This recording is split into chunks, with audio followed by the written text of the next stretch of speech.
धीर भाई जी, आज आपने जो भी किया हम आपका ये आभार कभी नहीं भूलेंगे। राणा जी, आप हमें शर्मसार कर रहे हैं। चलिए। नहीं,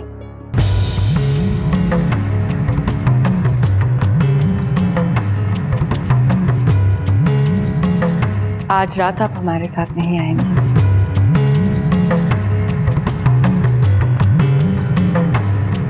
ये आप क्या कह रहे हैं बेना? सही तो कह रहे हैं जीजा। इतने वर्षों हमने मेवाड़ की महारानी से तीज की रात तक में भी राणा जी को अपने पास रखा, आपसे आपका अधिकार छीना।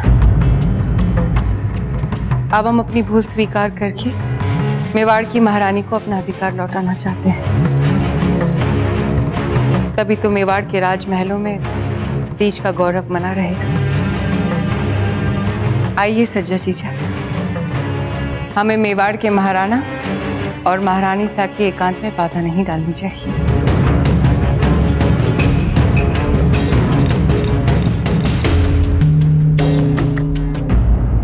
नैना, आपने हमसे कहा था ना कि हमें साहस के साथ अपना अधिकार मांगना चाहिए, पर यहाँ तो जयवंता जीजा का। मेवाड़ की महारानी साहब, मेवाड़ की राजगद्दी पे किसका पुत्र बैठेगा जीजा? जयवंता बाई का। भावी मेवाड़ का नरेश कौन घोषित होगा? जयवंता जीजा का पुत्र, न आपका न हमारा। हमारा ये कहना है कि जयवंता जीजा के पीछे रहने का अभ्यास आरंभ कर लेते हैं, इसी में सबका भला है।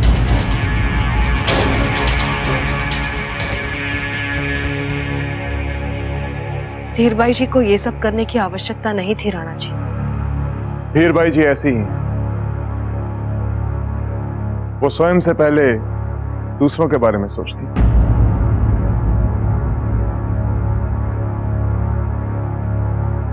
कल का दिन कुंवर प्रताप के लिए बहुत महत्वपूर्ण दिन है। हुकुम। आचार्य की परीक्षा के लिए वो बहुत मेहनत कर रहे हैं। प्रणाम दाजीराज। प्रणाम रानीमा। दाजीराज, आप यहाँ? हाँ कुंवर प्रताप, आज हम यहीं रुकेंगे। रानीमा, हम जो भी अभ्यास कर सकते थे हमने पूरे मन लगाकर किया, पर हमें अभी भी इस बात की चिंता हो रही है कि आचार्य जी हमें चुनेंगे या नहीं। कहीं हम उनकी परीक्षा में असफल हो गए तो? कुंवर जी, सफलता तिल भर सिखाती है तो असफलता पहाड़ भर।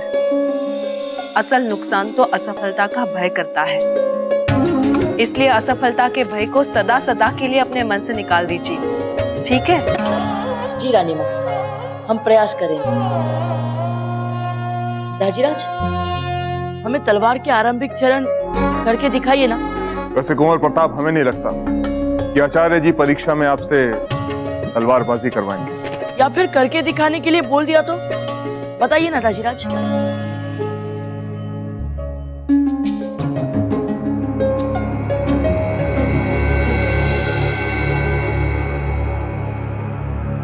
लीजिए कुंवर प्रताप। तैयार हैं आप? जी दाजीराज। चलिए।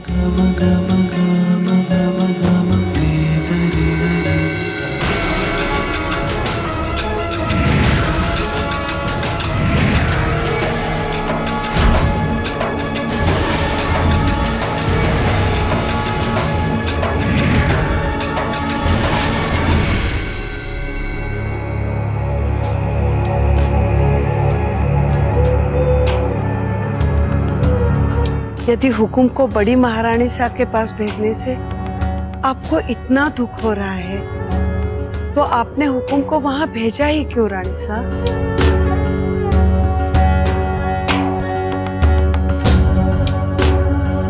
तुम बताओ, क्या करते हम? उस जयवंता को हमारी इच्छाओं के बारे में, हमारी योजनाओं के बारे में, हमारे षड्यंत्रों के बारे में संदेह करने देते? उसके मन में जो संदेह का अंकुर फूट रहा था, उसे तो कुचलना था ना याजी। उसकी नजरें हमसे हट जाए, उसके लिए कोई तो मूल्य चुकाना था, ताकि भविष्य में जब हम अपने लक्ष्य को प्राप्त करें तो वो बीच में रोड़ा ना डाल सके। सब चीजों के लिए हमें ये मूल्य चुकाना था। अब आप आगे क्या करेंगे रानी साहब? आपने क्या सोचा है अब? जो तुमने कहा था हमसे। क्या कहा था तुमने हमसे? कि हम कुछ दिनों के लिए कुछ ना करें, शांत हो जाए कुछ दिनों के लिए। अब हम वैसा ही करेंगे। जब तक उस जयवंता की नजरें हमसे ना हटे, जब तक हम उन्हें पहले जैसी अच्छी ना लगने लगे, तब तक हम कुछ नहीं करेंगे, चुप रहेंगे।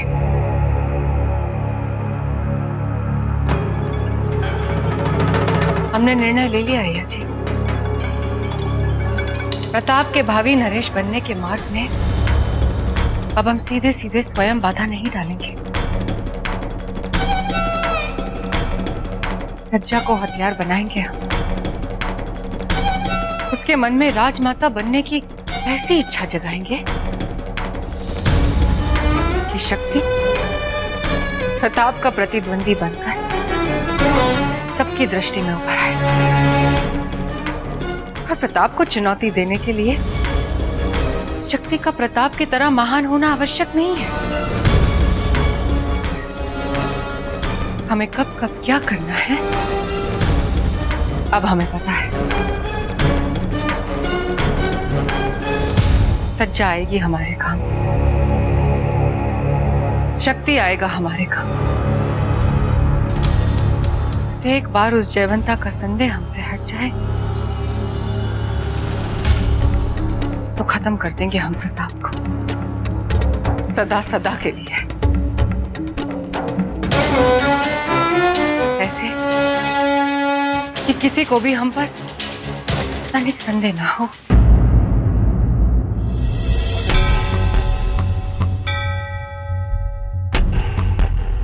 चलो अच्छा हुआ, धीर बाई जी पर जो हमारा संदेह था वो व्यर्थ निकला, है ना महारानी साहब?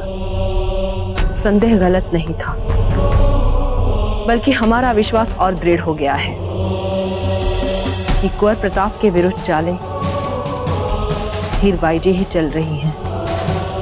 वो कैसे महारानी साहब? इतने वर्षों में धीरबाई जी ने राणा जी को एक बार भी अपने से दूर नहीं होने दिया, और आज कर दिया, वो भी तीज की रात। क्यों? इसी वर्ष क्यों? क्योंकि वे चाहती हैं कि हमारे मन में उनके लिए कोई संदेह ना रहे। तो अब आप क्या करेंगी महारानी साहब? कुछ नहीं, हम उनके खेल को उन्हीं के नियमों से खेलेंगे, चुपचाप बिना कुछ बोले उनकी अगली चाल की प्रतीक्षा करेंगे। और जिस दिन हमारे हाथ उनके विरुद्ध पक्के साक्ष्य आ जाएंगे, हम राणा जी के सामने उनका असली चेहरा लाएंगे।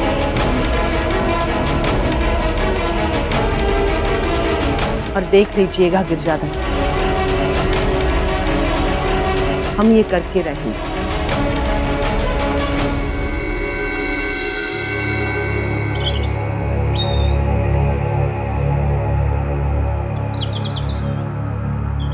प्रणाम आचार्य जी। हम कुंवर प्रताप और कुंवर शक्ति के साथ साथ सभी सम्मानित राजवर्गियों के पुत्रों को अपने साथ लेकर आए और आपसे निवेदन करते हैं कि आप इन्हें भी अपना शिष्य बनाएं और इन्हें शिक्षा दें, ताकि आने वाले समय में मेवाड़ का शासन अधिक संस्कारी और अधिक शिक्षित हाथों में जाए, जो मेवाड़ की प्रजा को सच्चा सुशासन दे सके। राजन, आपने मेवाड़ नरेशों के संस्कारों के ही अनुरूप हम ब्राह्मण आचार्यों को जो सम्मान दिया है उससे भी बढ़कर शिक्षा के लिए आपने राजकुमारों के लिए विशेष अधिकारों की हट ना करते हुए प्रजा के हित में सभी राजकीय बच्चों की शिक्षा का आग्रह किया है। उससे हमारा हृदय प्रसन्न होता है। हम किसी प्रकार का भेदभाव नहीं करते राजकीय बालकों में और प्रजा के साधारण बच्चों में। हमारे आश्रम में प्रवेश लेने के पश्चात सभी बालक हमारे लिए केवल हमारे शिष्य ही होते हैं। इन सभी बच्चों का भाग्य आपके हाथ में है आचार्य जी। आपसे शिक्षा के लिए कौन योग्य है कौन नहीं, इसका निर्णय आपसे बेहतर और कौन ले सकता है। आप जो भी निर्णय लेंगे उसे हम सम्मानपूर्वक स्वीकार करेंगे।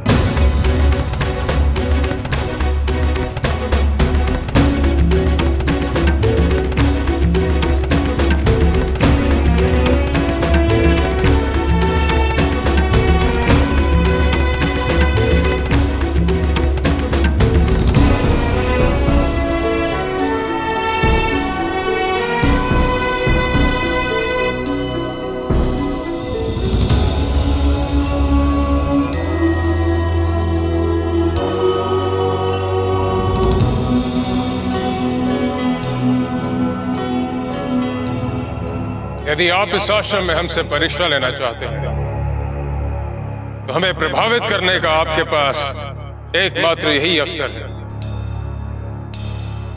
आपके पिताओं को इसलिए आमंत्रित किया गया है ताकि यदि उन्होंने आपको लेकर मिथ्या धारणा बना रखी तो उन्हें सत्य का बोध होना चाहिए। उन्हें अपनी संतान का स्तर पता होना चाहिए। इस परीक्षा को सरल बनाकर ना ही हम आपका और ना ही आपसे बड़ी बड़ी अपेक्षाएं रखने वाले आपके पिताओं का अहित चाहते हैं। ध्यान रहे,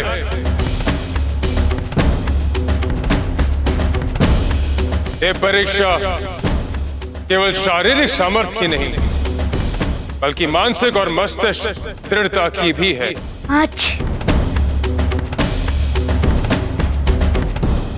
आप इस पंक्ति से परे हट जाइए। आपसे कहा कि आप इस पंक्ति से बाहर हो जाइए।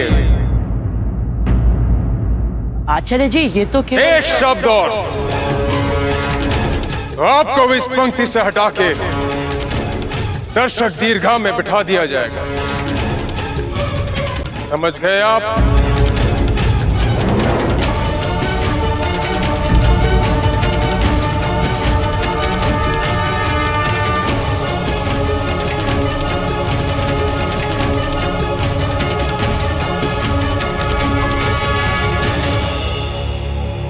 यदि आपका मस्तिष्क एक छींक को आपके शरीर के नियंत्रण में नहीं रख सकता तो युद्ध भूमि में आपके लिए विजयश्री नहीं मृत्यु ही तय है।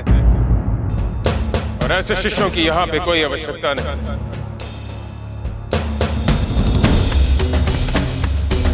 परीक्षा देने वाले सारे परीक्षार्थी अपना अपना स्थान ग्रहण करें।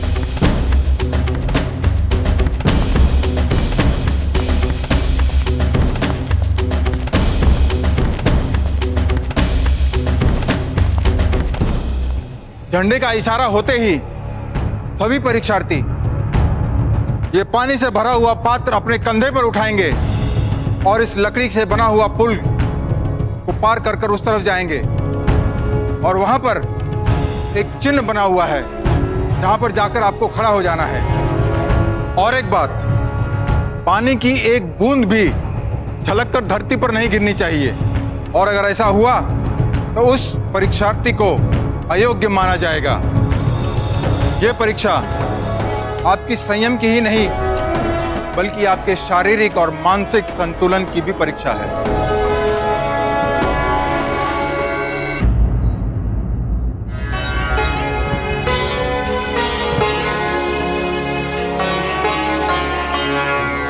क्या बात है सज्जा जी,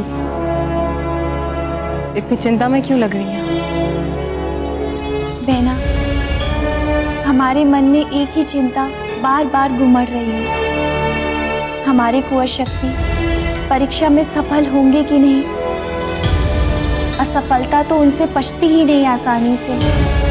हम बहुत बेचैन हैं। सज्जा बेना, लीजिए, बेर लीजिए।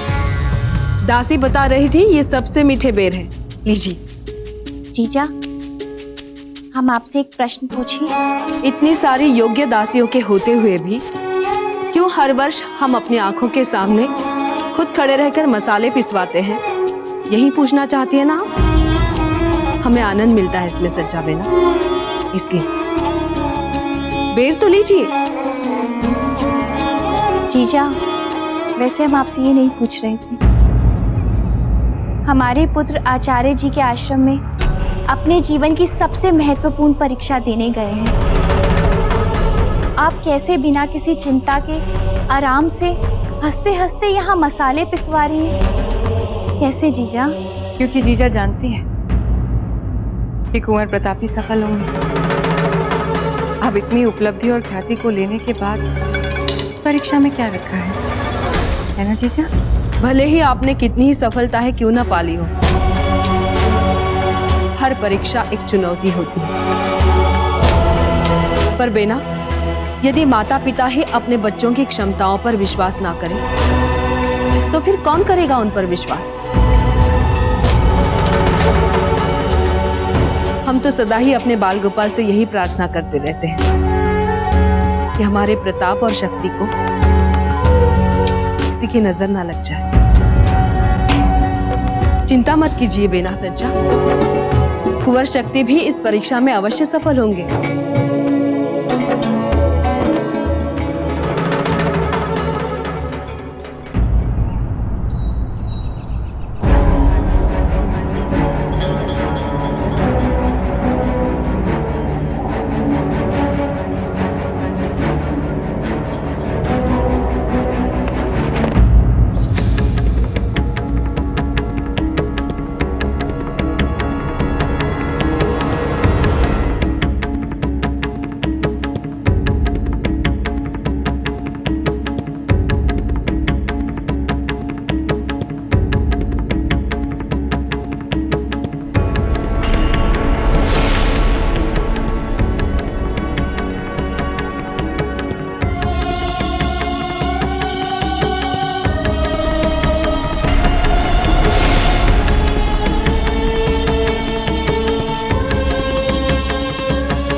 If you want to enjoy more Yodha TV content like this, please subscribe to our channel and click the bell icon.